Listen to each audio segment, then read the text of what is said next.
탑픽과 관련돼서 조금 더 제가 설명을 할게요. 일반적으로 이제 우리 경영학 하지만 특히 이제 벤처 경영학을 많이 하는 벤처 경영은 주로 중소기업을 중심으로 얘기를 하는데요.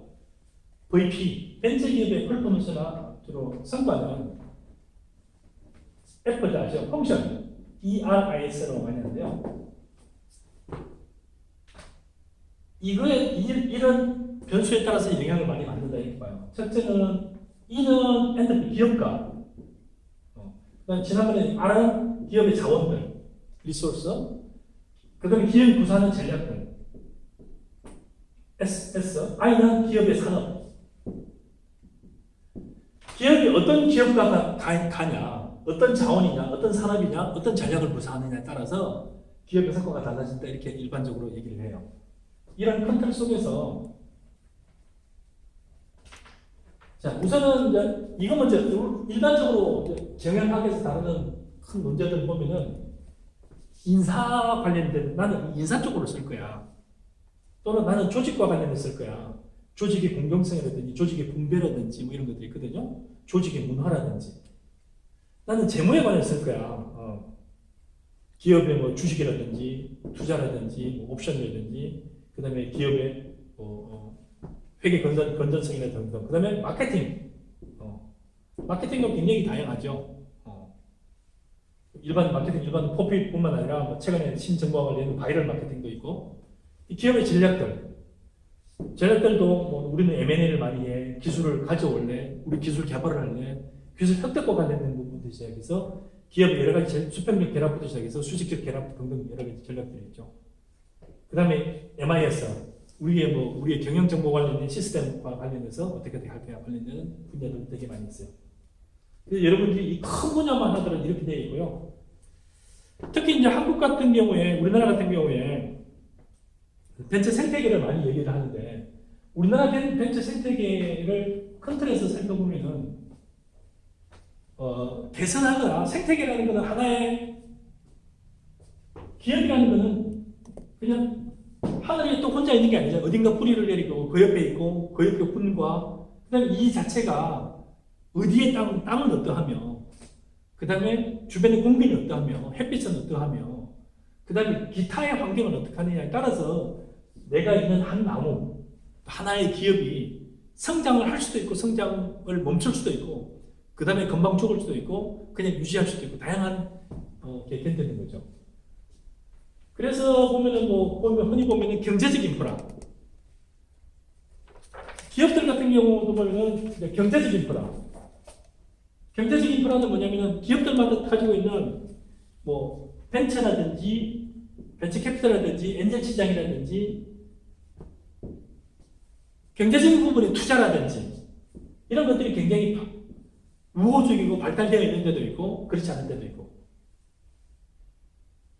기업이 진화하기 위해서는 기업이 발달하기 위해서는 지난번에 얘기했죠. 공진화라고 해요. 공진화. 코이볼루션이라고 했는데 기술적 진전이 있어야 되는데 첫째는 두 가지 기술. 사회적 기술을 할까요? 그러니까 진짜 기술. 기술만이 진전되어 있어서는 안 되고 기술을 뒷받침할 수 있는 사회적 기술이 같이 진전이 되어야 발달이 되는 거죠. 여러분 만약에 반도체 기술을 콩고에 갖다 준다면 어떻게 될까요? 우간다에 갖다 주면 어떻게 될까요? 반도체 기술을 니카라구아에 갖다 준다 하더라도 설명 없어요. 왜냐하면 반도체 기술을 획득하고 이거를 진전시킬 만한 기반이 없는 거죠. 제가 연세대학교 다니는 학생 논문을 좀 시작할 때부터 끝날 때까지 제가 계속 도와줘가지고 졸업했던 친구가 있는데 이 친구가 독일에 있는 바스프라는 세계적인 화학회사의 임원이었어요. 친구가 전무였던 친구인데 이 친구 한국에 들어와서 이제 있으면서 논문을 연세대학교 박사과정을 외국인으로 입학해가지고 다니다가 졸업을 했는데 기술 이전과 관련돼서 논문을 썼어요. 무슨 기술이냐면은 바스프라는 독일 회사가 한국이라든지 여러 나라의 기술 이전을 되게 많이 해요. 그러면 기술 이전에 조건이 뭐냐였어요. 그래서 기술 이전에 무슨 조건이 있을까? 바스프가 그 기술을 대만에 갖다 줄 수도 있고 중국에 갖다 줄 수도 있고 일본에 갖다 줄 수도 있고 한국에 갖다 줄 수도 있고 기술을 이전을 해주는 트랜스퍼가 있고 트랜스퍼를 받는 데가 있어요. 우리나라 기업도 마찬가지겠죠. 기술을 만약에 제가 어느 특정한 기술을 가지고 있어요. 이거를 누구한테 줄 건가? 바스프라는 회사는 계속해서 이제 기업 활동을 하는 회사예요. 근데 이 회사가 화학 같은 거는 대부분 규모도 크고 부피도 크니까 독일에서 만들어서 다 여기서 가져오려면 단가가 너무 비싸요. 그러니까 가능하면 아시아 쪽에 헤드쿼터라든지 아시아에 공장을 두면서 여기서 어떤 물질을 생산하고 아시아 지역에 판매하는 걸 되게 좋아해요. 그래서 실제로 여천인가요? 남쪽에 바스프가 한국 지사를 세워가지고 여러 공장을 세워서 돌리고 있어요. 근데 기술이라는 게 한 가지가 아니라 여러 가지이기 때문에 어떤 기술은 여기다가 주고 어떤 기술은 다른 나라 주고 막 그래요. 그래서 연구의 핵심이 뭐냐면은 기술을 주는 나라가 생각하는 기술 이전의 조건이에요. 뭐 결혼의 조건하고 비슷하겠죠? 어떤 남자하고 결혼할 거냐 했을 때 이런 사람이었으면 좋겠어요. 여자가 생각하는 게 있겠죠? 그 남자 생각하면은 어떤 여자가 신부였으면 좋겠어요. 또 남자가 생각하는 게 있겠죠? 뭐 그거하고는 좀 다르겠지만 어쨌든 기술을 이전받는 나라가 자기들이 기술 이전을 해주는 나라가 가장 중요하게 생각하는 뭘까? 기술 이전 받는 나라가 가장 중요하게 생각하는 건 뭘까? 회사만 생각하는 게 아니라요. 세 가지 그룹으로 묶었어요. 첫 번째 그룹은 뭐냐면은 기술자들이 생각하는 기술 이전을 해주는 나라의 기술자들, 기술 이전 받는 나라의 기술자들, 그리고 경영진들, 기술을 이전을 해주는 나라의 경영진들과 기술을 이전을 받는 나라의 경영진들이 생각합니다. 그리고 일반적인 전문가들, 기술을 이전을 해주는 나라의 일반적인 전문가들과 기술을 이전 받는 나라의 일반적인 전문가들. 논문을 썼는데 실제로 굉장히 중요한 게 뭐냐면 데이터였어요. 데이터. 바스프라는 세계적인 독일 회사를 비롯한 이 회사들로부터 경영진으로부터 설문을 받아야 돼요. 니네는 뭐가 중요하니? 이전해줄 때 조건이. 그 다음에 기술진들한테, 바스프 기술진한테 네가 기술을 이전할 때 제일 중요한 게 뭐라고 생각하니? 수익이 되게 중요한, 수익을 많이 주는 나라가 좋으니? 뭐 아니면은 기술을 수용하는 거에 태도가 중요하니? 아니면 기술 수준이 중요하니? 사람들의 인간성이 중요하니? 아니면 기술을 줬는데 받은 회사가 기술을 유출시킬 가능성이 되게 중요하니? 특정한 나라에 줬어요. 대만에 줬어요. 근데 보니까 기술을 제3국에 유출을 해버렸네. 그럼 뭐가 되는 거죠? 바스프 굉장히 타격을 입거든요. 그래서 실제로는 이걸 여러 가지 분야로, 그룹은 세 가지 그룹으로 나눴어요. 경영진 그룹, 기술진 그룹, 기타 전문가 그룹. 그 다음에 또 두 가지 그룹을 또 만들었어요. 하나는 기술 이전을 해주는 나라 쪽, 하나는 기술 이전 받는 나라 쪽. 그래서 비교를 해서 분석을 했는데, AHP 분석이라고 하는데 전문가들 설문조사에서 분석을 했던 건데, 연구 결과는 기술 이전을 해주는 우리나라가 중요하게 생각하는 것은 우리나라를 비롯한 기술 이전 받는 나라가 중요하게 생각하는 건 뭐냐면은 아마도 기술을 해주는 바스프한테 이익을 많이 주면은 좋아할 거다. 세금 감면을 많이 해주면은 쟤들이 우리나라 기술 이전해줄 거다. 아니면 뭐 무상 공유를 공장 지분을 무상 공유해주면 좋을 거다. 주로 뭐와 관련된 거냐면은 우리나라 사람들이나 기술 이전 받는 나라 사람들이 생각하기는 기술 이전을 해주는 나라에 대한 혜택이었어요. 그 나라의 혜택을 많이 주면은 기술 이전을 해줄 것이다 했어요. 그런데 기술을 해주는 바스프가 가장 중요하게 생각하는 건 뭐였냐면은 바스프가 제일로 생각하는 건 뭐였냐면은 뭐였을 것 같아요? 얼마나 이익을 많이 주느냐가 아니었어요. 얼마나 세금을 감면해 주는가가 아니었어요. 제일 첫 번째 조건이 기술의 수용 가능성이었어요. 이 기술을 한국이라든지 이 나라에 보내줬을 때 니네의 기술력이 독일의 기술을 이어받을 만하냐였어요. 수용성이죠. 그러니까 특급 기술을 줬을 때 얘네들이 특급 기술을 이어받아서 그대로 한국에서 이전받을 수 있느냐에서 기술자는 적당한지, 기업은 자세가 되어 있는지. 두 번째로 중요한 게 뭐냐면요, 기술 유출의 가능성이었어요. 이어받은 한국 기업이 기술을 다른 데 빼돌리는 경력이 있든지, 다른 데 빼돌릴 가능성이 있는지였어요. 그럼 뭘 얘기했다는 거예요? 기술의 투명성이었어요. 얘네들이 받아가지고 기술 관리를 투명하게 관리할 거냐, 유출을 안 할 거냐. 수익성은 저 밑에 있었어요. 얼마나 많이 바스바디 이익을 배당할 거냐는 한참 밑에 있었어요. 그래서 기술 관련 논문이었는데 처음에 이걸 가지고 논문 발표를 하는데 연세대학교 공공학 교수들이 앉아서 이게 무슨 박사 논문이 될까 막 이러고 앉았더라고요. 머리를 벅적벅적 하고 있길래 제가 이걸 설명을 해줬어요. 이거의 의미가 이거고 가치가 이겁니다 했더니 그 사람들이 앉아서 그 다음 심사할 때 갔더니 입에 침이 마르게 칭찬을 하더라고요. 왜냐하면 이 논문이 무슨 의미인지를 공학 교수는 모르는 거예요. 실제로는 뭔 거죠? 바스퍼라는 세계적인 해설은 실제로 특급 기술은 인정을 안 해줘요. 특급 기술은 자기들이 가지고 있고 특급에서 약간 비껴가는 A급 기술을 이제 넘겨주는 거죠. B급 기술, C급 기술은 또 다른 나라에 넘겨주는 거고.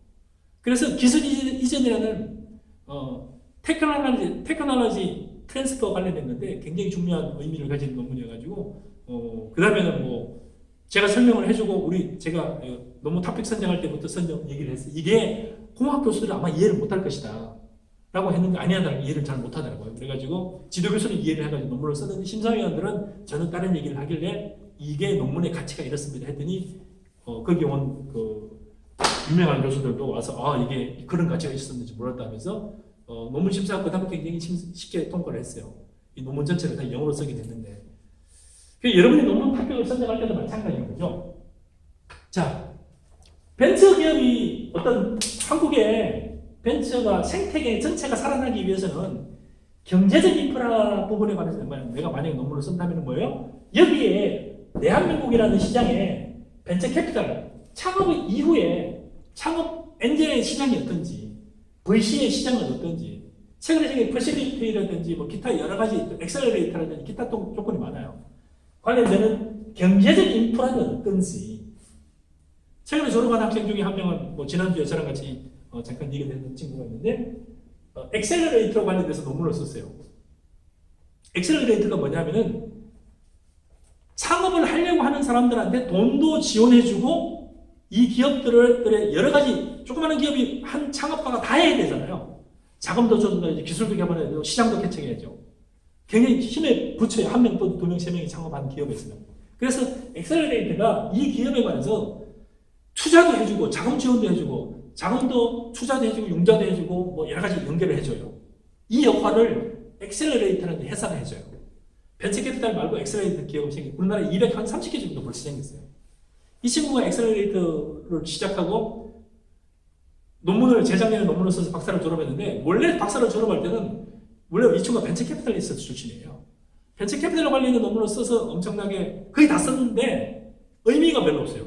이 논문의 의미도 없고 가치도. 그래서 결국에는 뒤죽박죽 하다가 엑셀러레이터 가지고 논문을 썼는데 논문을 쓴 이후에 이 친구가 엑셀러레이터에 공부도 하고 그 다음에 이제 이 친구의 회사 자체도 좀 성장을 시켜가지고 지금은 엑셀러레이터 중에 국내 최고예요.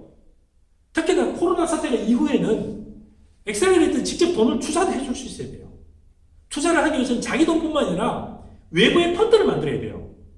최근에 이 친구 같은 경우는 이제 삼성증권이라든지 큰 기업들하고 같이 펀드를 거기서 무한정 만들어주겠다 해요. 그리고 기업 발굴은 네가 해라.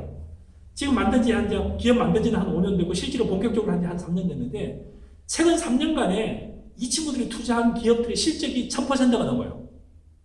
무슨 얘기예요? 아니 5%도 아니고 6%도 아니고 이 친구들이 투자한 투자 실적이 1000%가 넘는데 그거 어떻게 되겠어요? 점점 더 찾는 거죠.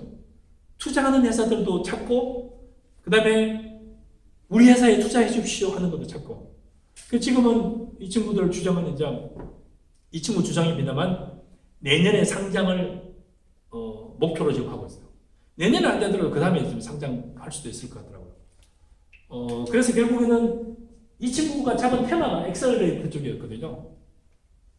그래서 실제로는 자기 하고 있는 일하고 굉장히 직격이 되는 거예요. 원래는 엑셀러레이터가 아니었다니까. 벤처 캐피탈에서 엑셀러레이터 막 같이 경직 시작했는데 논문 쓰면서 조금 연구하고 그 다음에 엑셀러레이터 시장이 막 커지는 단계에 기업이 같이 커버린 거예요. 그리고 지금은 국내에서 엑셀러레이터 쪽이 최전문가고 외국에 있는 자문단 기업, 자문인만 하더라도 자문단만 하더라도 1000명이 넘어요. 외국에만 하더라도. 그래서 전 세계 어디라도 초기 창업 기업들을 몇십 개 모아가서 PT를 할 수 있어요. 또 외국에서 들어온 기업들도 연결을 할 수도 있고, 연결 유치를 할 수도 있고. 지금은 해외로 가는 것과 국내로 오는 것을 양쪽을 다 하고 있어요. 직원들만 하더라도 초기에 5명이 시작했는데 지금 직원이 50명이 넘었어요. 그래서 경제적 인프라, 사회문화적 인프라 관련된 논문을 여러분이 쓸 수 있어요. 사회문화적인 건 뭐예요? 제가 잠깐 얘기했지만 아까 드라마라든지 문화적이라든지 사회적 인식이라든지 기업 실패에 관한 구제 제도라든지 이런 것들인 거죠. 그래서 특히 이제 문화 인식 같은 것들. 이거는 창업을 하려는 사람도 중요하지만 사실은 창업을 하고 나거나 기업 경영도 마찬가지 경영 이후가 되게 중요해요. 내가 서비스업을 했는데 지방에서 되게 인정을 안 해. 왜 했냐고 맨날 이게 고춧가루 못 뿌려요. 안 좋은 소리만 얘기해. 집에 퇴근했는데 맨날 안 좋은 소리만 얘기해. 우리 대학원 입학하고 나서 사실은 박사과정이나 석사과정을 중간에 가장 많이 때려치는 이유가 딱 두 가지가 있어요. 하나는 뭐냐면은 본인의 급격한 신분 변동이에요. 회사 잘 다니는데 회사가 묻어나서 도망을 다녀야 돼. 그 박사과정 못해요. 또 하나는 집안에서 조금 심하게 평가하면은 그 친구 말하면 우리 마누라가 이렇게 계속해서 왜 다니냐고 계속 물어봐요. 왜 하필 호서대 다니냐? 실제로 호서대가 벤처 창업 쪽에 최고인지 잘 모르는 거예요. 호서대학교만 알지 호서대학교에 벤처대학원 잘 모르잖아요. 창업대학원도 모르고. 그러니까 왜 호비스들을 여서대 졸업하고 왜 호서대를 다녀? 한양대 졸업하고 왜 갑자기 호서대 벤처대학원 다니고 이렇게 하는 거예요. 그러니까 계속해서 비꼬면서 저녁 늦게 여기서 10시 끝나고 나면 집에 11시 12시 도착하잖아요. 밥도 안 해줘요. 배고파 죽겠는데. 그럼 학교 다닐만 하지는 않겠어요? 그래서 실제로 가장 많이 실패하는 친구 두 부류. 하나는 본인의 급격한 신분 변동이나 사정이 안 좋아가지고 학교를 그만둔 친구. 해외로 발령이 나거나. 또 하나는 아까 얘기했지만 집안에 협조를 안 해요. 실제로 창업도 마찬가지, 전체 경영도 마찬가지. 굉장히 중요한 게 사회적 지지거든요. 당신 졸업하고 나서 굉장히 사실은 졸업한 이후에 지점장들이나 기타 등등이 그 이유가 굉장히 사실은 할 줄 아는 게 별로 없어요. 사실은 써먹을 데가 없어요, 사실은. 내가 지점장 했는데 그렇게 퇴직한 사람이 수천 명이에요. 근데 내가 이 분야에 박사를 했는데 많지 않아요. 그래서 사실은 대학이라든지 각종 컨설팅 회사라든지 자문인 회사라든지 기업들이 굉장히 많은 도움이 필요해요. 이 분야는 사실 굉장히 많이 오픈되어 있는데 어떤 사람들은 강의만 하나, 이 분야 가지고 강의만 하고 돌아다니더라도 1년에 한 달에 몇백씩 받는 친구도 수두룩해요. 300, 400, 500 받는 친구도 수두룩하고 경영 컨설팅 자문은 또 더더욱 말할 것도 없고. 그래서 실제로는 사회문화적인 거는데 실제로는 벤처 생태계에서 굉장히 사회적 지지가 되게 중요해요. 했는데 주변에 여자친구가 주변에 부인이 당신 되게 어려운 일을 어떻게 하십니까? 되게 지지를 보내주고 남들이 좀 더 힘드는 기간만 제외하고 나면 굉장히 미래가 밝다고 그러더니 굉장히 저는 적극 지지하겠습니다. 하면 어떻게 되겠어요? 적극 도와드릴 거 있으면 도와드리겠습니다. 장인어른이 되게 우리 사회 대단한 것 같아. 그걸 어떻게 벤처를 네가 했는지 벤처 컨설팅이나 이거 굉장히 힘들다는 네가 어떻게 그걸 해내고 있는지 박사 과정이 굉장히 힘드는 네가 지금 4학기째 다니고 있다는데 정말 대단하다든지 이러면 뭐가 되겠어요? 그러면 다니면서도 굉장히 신이 나잖아요. 이게 빨리 해가지고 제가 좀 하고 나면 좀 여러 가지 할 일도 많고 배우는 것도 많고 친구들도 좋은 사람이 많아가지고 굉장히 네트워크도 많고 내가 할 일이 많습니다 하면은 신이 나고 나서 뭐가 돼요? 상승 효과가 나타났는데 거꾸로 네가 계속 왜 하니? 돈은 우리 애가 지금 고3인데 네가 지금 정신이 있니 없냐면 어떻게 되겠어요? 하다가 거의 힘이 빠지는 거죠. 기업도 마찬가지고. 그래서 벤처 생태계 같은 경우도 사회문화적 인프라가 되게 중요해요. 사회문화적 인프라 내 지지가. 과학이나 기술 같은 경우도 마찬가지. 우리나라 같은 경우 기초과학에 관한 게 일본하고도 무역 분쟁이 생겼을 때 우리나라가 가장 지금 약한 부분이 뭐냐면은 기초 부품이 굉장히 안 돼 있어요. 화학 이런 것들요. 부품 만드는 기초 소재가 거의 없어요. 이게 어디서 오는 거예요? 일본에서 오는 거예요. 기술에 가는 것도 보니까 원천 기술이 거의 없어요. 심지어 삼성마저도 원천 기술을 애플에서 뺏겨가지고 지금 벌금만 몇 조를 내고 있잖아요. 교육도 마찬가지죠. 교육은 보니까 포스트 코로나 이후의 교육은 뭐예요? 지금은 굉장히 많이 지금 드라마틱 변신을 하고 있는 게 교육 부분이에요. 영국으로 유학을 갔다가 지금 등록금과 기숙사비 1억 이상을 내고 나서 지금 돈 하나도 못 받고 돌아와서 지금 뭐예요? 집에서 놀고 있는 친구가 있는 반면에 한국의 대학에 편입한 친구가 있는 반면에 어떤 친구는 와가지고 다시 계속 교육하는 친구도 있어요. 유타 대학교에 비행기 항공 조종사 학교 과정에 다니는 2학년 친구가 있었는데 지금 한국에 돌아왔어요. 수업은요, 지금 자퇴를 하는 건 아니고 수업을 인터넷에서 하고 있어요. 창업에 관한, 그래서 기술도 마찬가지고, 과학도 마찬가지고, 교육도 마찬가지고, 이 부분에 관한 인프라가, 또 인프라라든 기타 여러 활동이 코로나 이후에 가장 드라마틱하게 바뀔 부분, 이 부분이에요. 이스라엘 같은 데 갔을 때, 테크니온 대학 같은 데 가면은, 테크니온 대학 우리나라의 카이스트 같은 대학인데, 수백 명의 교수들이 전 세계에 미국에 거의 500개 기업이 다 연구소를 갔다가 연구를 하라고 테크니온 대학교 교수들한테, 삼성, LG, SK 다 지금 테크니온 대학교 교수들한테 돈 주고 있어. 몇백억씩 주고 있어요. 아무 조건 없이. 단, 이 기술이 만들어지면은 우리한테 먼저 사용할 수 있는 허가를 달라. 실시권을 달라. 그리고 여기에 있는 기술과 과학기술 교육을 연계시키는 데가 뭐냐면은 테크니온 대학도 마찬가지고 히브리 대학도 마찬가지고 이스라엘에 있는 많은 텔아비브 대학도 마찬가지고 대학교마다 창업보육센터뿐만 아니라 기술 이전 센터가 있는데 이 기술 이전 센터가 무슨 기술을 이전하면은 대학교 교수들이 가지고 있는 기술을 집계를 하는 거예요.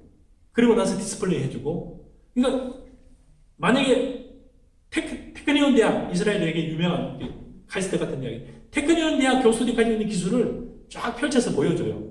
근데 이 기술을 가져가고 싶으면은 우리 회사랑 컨택을 해라. 테크니온 대학 내에 기술 이전 회사가 있어요. 이 친구는 외부 엄청 전문가들인데 학교에 와서 그리고 기술을 가져가가지고 활용하는 경우에는 기술을 열어줘요. 해마다. 테크니온 대학에서 학생들로 받던 수업료보다 기술료가 훨씬 더 많아요. 몇 천억을 받는 거예요. 해마다. 우리나라는요. 그런 대학이 하나도 없어요. 그래서 이스라엘 같은 데는 노벨 수상자가 계속해서 양산되는 게 뭐냐면 심지어는 기술 개발도 교수가 마음대로 하는 것이 아니라 하고 싶은 거 하는 게 아니라 이런 연구센터 같은 데나 기술이전센터 같은 전문가들이 교수님이 전문 분야는 이 분야인데 향후에 기술 연구해야 될 분야는 이 분야입니다. R&D를 그냥 하는 게 아니라 R&D 디벨롭까지 해주는 거죠. 향후에 디벨롭하고 분야는 있고 연구하실 분야는 이 분야는 연구하시는 거죠. 연구비까지 따라줘요. 몇백억을. 연구만 하면 돼요. 결과물은 어디 가는 거예요? 결과물은 교수와 학교와 이 R&D 도와주는 친구들이 같이 나눠먹어요. 근데 성과가 엄청나게 좋기 때문에 교수들이 신을 내고 하는 실패했을 때는 아무런 부담감이 없어요. 왜 이거 기술 개발해서 실패했습니까? 아무도 책임을 묻지 않아요.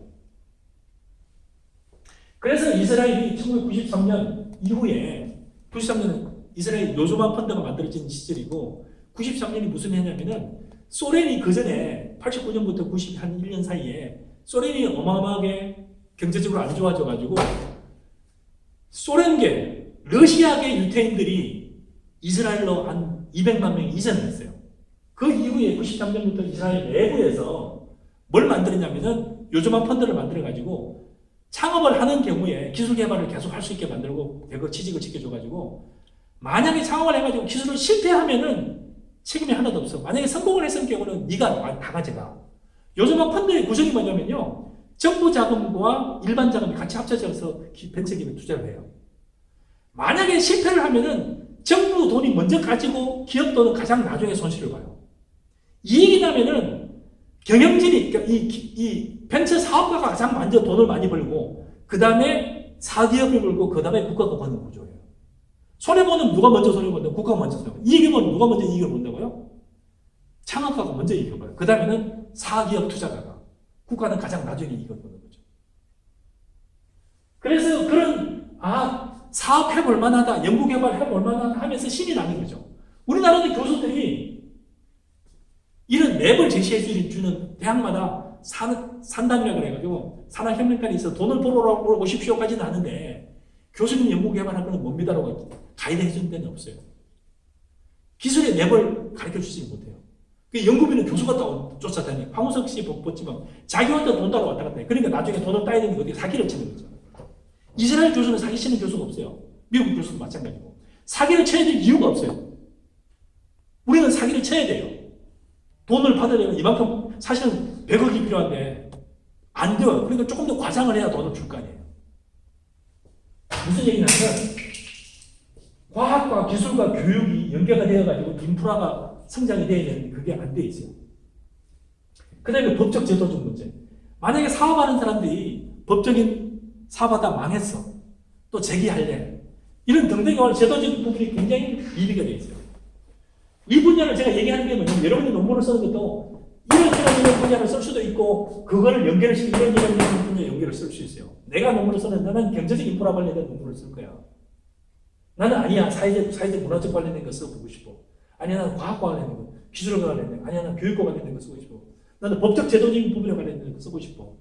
그래서 수많은 토픽들이 여러 부분의 토픽들을 쓸 수 있어요. 무슨 얘기인지 아시겠죠? 그래서 여러분들은 자유롭고 편안하게 한번 나는 미래에 내가 어느 분야의 전문가라고 이끌어지고 싶은지를 두고 나서 그리고 과거와 현재 미래를 연결시켜 나가서 이걸 매트릭스 삼아 보세요. 그렇게 해가지고 난 이 분야에 한번 연구를 해볼까 하면서 연구를 하시면 되는데 이번 주부터는 가서 관심 있는 분야가 있으면은 그 분야에 관해서 논문과 키워드를 쳐보세요. 잘 모르겠으면은 scala.google.or.kr 스칼라 구글 스칼라로 써보세요. 구글 스칼라 SCHOLA 스칼라 학자 있잖아요. 구글 스칼라에 가가지고 여러분이 관심 있는 토픽을 딱 쳐보세요. 쳐보고 몇 개를 쳐보다 보면은 가장 최신 논문들 중에서 여러분이 관심 있는 논문 5편을 한번 박사 논문 말고 연구 논문 위주로. 연구 논문은 뭐냐면 무슨 학회 무슨 이런 거 있잖아요. 그런 거 위주로 해서 5편을 갖다가 프린트 해가지고 읽어보세요. 지금 이번 주부터는 여러분들이 이제 아무 논문을 읽어보는 거예요. 그래서 5편을 그냥 읽어보세요. 읽기 어려우면 뭘만 읽으면 우선 요약이 있어요. 요약. 그래서 연구 목적, 그다음에 연구 배경, 연구 모형까지만 한번 읽어보세요. 그 뒤는 읽지 마시고. 그 뒤에는 분석 통계여가지고 헷갈리고 머리 아프니까 읽지 마시고 그렇게 한번 5편만 읽어보세요. 5편. 관심 있는 분야를. 그래서 5편 읽은 제목을 여러분 내용은 제가 듣고 싶지도 않고 5편 여기 제목하고 핵심 내용이 뭡니다 하고 2줄씩만 써보세요. 이게 누구를 대상으로 했고 몇 명을 대상으로 했습니다. 까지만 써요. 논문 5편은 뭐라 그랬어요? 이 논문 제목은 뭐고 저자는 누군데 이 논문의 연구 대상은 누구였고 거기까지만 쓰세요. 그리고 뭘 연구했는지 5편. 아시겠죠? 오늘 수업은 이걸로 끝내겠습니다. 수고 많으셨습니다.